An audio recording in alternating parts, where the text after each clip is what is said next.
I feel sorry for Britain if it intends to stand with Ukraine until the very end. President of Russia Vladimir Putin warned that we have the right to act in any area of the world's oceans if anyone encroaches on our interests or our property.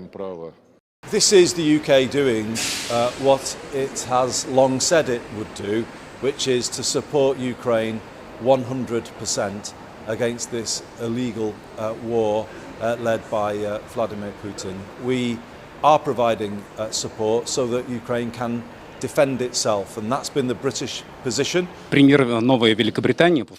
Viktorovic, can I ask a question now? New Prime Minister of the Great Britain. Britain? Exactly, Britain.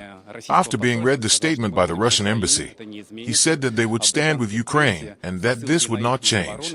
Meanwhile, the British press, citing their defense ministry, has published some outrageous reports saying that, by carrying out drone attacks, they are showing that they are no longer worried at all about a possible Russian response. I feel sorry for Britain if it intends to stand with Ukraine until the very end. As for the substance of the comment by our embassy, it means only one thing. President of Russia Vladimir Putin warned that we have the right to act in any area of the world's oceans if anyone encroaches on our interests or our property. We likewise have the right to regard Britain's proudly announced direct involvement of its missile forces in strikes against the Russian Federation as participation in the war with all the ensuing consequences. This is the UK doing what it has long said it would do, which is to support Ukraine 100% against this illegal war led by Vladimir Putin. We are providing support so that Ukraine can defend itself, and that's been the British position all the way through this conflict by previous Prime Ministers. It remains the case with me. We are not fair weather friends. We will be there in Ukraine's hour of need, and that won't change.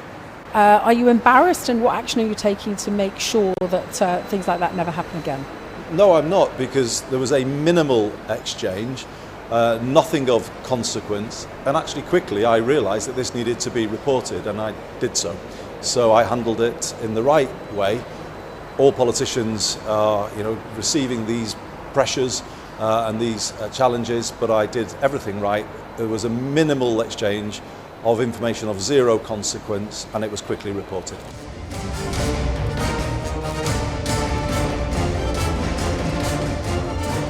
Russia has accused the UK of escalating the Ukraine war after British-made drones were reportedly used in attacks inside Russian territory. The Russian embassy in London said Britain was increasingly becoming an accomplice in attacks on Russian territory, pointing to its growing military support for Kyiv. Moscow warned that Britain would face consequences, saying the price for London would continue to rise as UK involvement in the conflict deepens. Statement by Russian embassy to the UK read, and I quote, "In doing so, the United Kingdom is acting as an accomplice and co-perpetrator of the bloody crimes and terrorist attacks.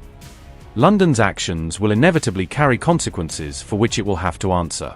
The deeper its involvement in the conflict, the higher the price it will pay." Unquote.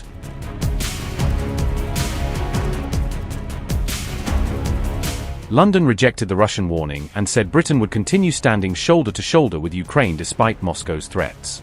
The British Defence Ministry said it remains committed to providing Ukraine with military equipment, including systems designed to strengthen Kyiv's ability to strike Russian targets. Britain has already announced plans to supply tens of thousands of drones to Ukraine, including long-range systems capable of reaching targets deep behind Russian lines.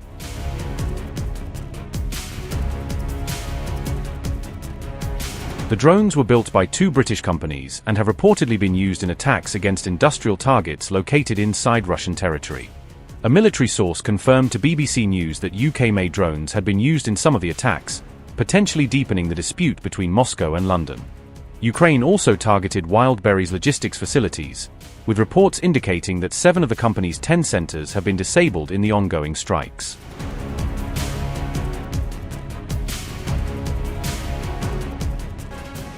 Ukraine has been deploying British-made drones in sustained long-range strike operations deep inside Russian territory for the past 6 months, according to multiple defense and media reports. British drones have now been confirmed in Ukrainian attacks far beyond the front lines, with the Sunday Times reporting their repeated use in high-value missions targeting critical Russian infrastructure. Among the systems employed is the BAE Systems Nyan, a jet-powered attack drone capable of high-speed precision strikes against hardened targets deep within enemy territory. Before finding its way into Ukrainian hands, the Nyan drone underwent extensive trials with the British Royal Navy, where it was evaluated for maritime and land attack roles. In addition to the Nyan, at least one other British-made drone has been used in these operations, though the identity of its manufacturer remains classified and undisclosed to the public. Despite the growing presence of UK-supplied systems, the majority of Ukraine's deep strike campaigns continue to rely on domestically produced drones developed by its own defense industry. A senior Ukrainian military source has stated that British drones have achieved significant operational success, particularly in evading Russian air defenses and striking high-priority targets. These British-made systems have been used to hit oil refineries in the Moscow region as well as facilities in Yaroslavl, hundreds of miles from the Ukrainian border. Further strikes have also targeted an oil refinery in Volgograd, demonstrating the extended range and strategic reach now possible with Western-supplied drone technology. The reported use of British drones in these deep penetration missions marks a major shift in their role, transforming them from support assets into central instruments of Ukraine's long-range war strategy.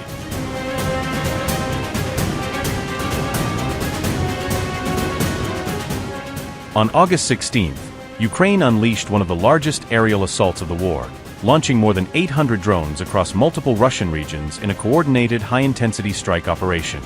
Russian authorities claimed their air defenses successfully intercepted and destroyed a total of 822 Ukrainian drones during the massive overnight barrage that stretched across several time zones. According to Moscow, approximately 600 of the drones launched by Ukraine were directed toward the capital region, overwhelming air defense systems around Moscow in an unprecedented saturation attack. The widespread drone offensive reportedly resulted in at least 6 fatalities across Russian territory, marking one of the deadliest single-day tolls from Ukrainian aerial strikes during the conflict. While Russian officials have provided figures on intercepted drones, Moscow has not independently confirmed the total number of unmanned aerial vehicles Ukraine deployed in the large-scale assault. In Podolsk, an 83-year-old man was killed when a wild berries logistics warehouse was struck by drone debris, highlighting the civilian impact of the expanding aerial campaign. Several additional people were injured in the Moscow region following reported drone impacts, with emergency services responding to multiple crash sites and fire incidents throughout the night. Ukraine's massive drone barrage targeted not only Moscow but also struck facilities and infrastructure in several other Russian regions during the coordinated overnight operation. The Russian Defense Ministry stated that hundreds of drones were shot down or otherwise neutralized during the attack, though independent verification of interception rates remains unavailable. At least 3 people were injured in separate missile and drone attacks on Kyiv, as Russia launched retaliatory strikes even while facing the massive Ukrainian drone offensive. Kyiv itself came under fresh aerial attack as the city endured incoming missiles and drones at the same time Ukraine was executing its largest drone barrage of the war. This latest assault ranks among the biggest drone attacks launched by Kyiv since the invasion began, signaling a major escalation in Ukraine's long-range strike capabilities and operational tempo. Upgrade your news experience with the all-new HT app. Download now.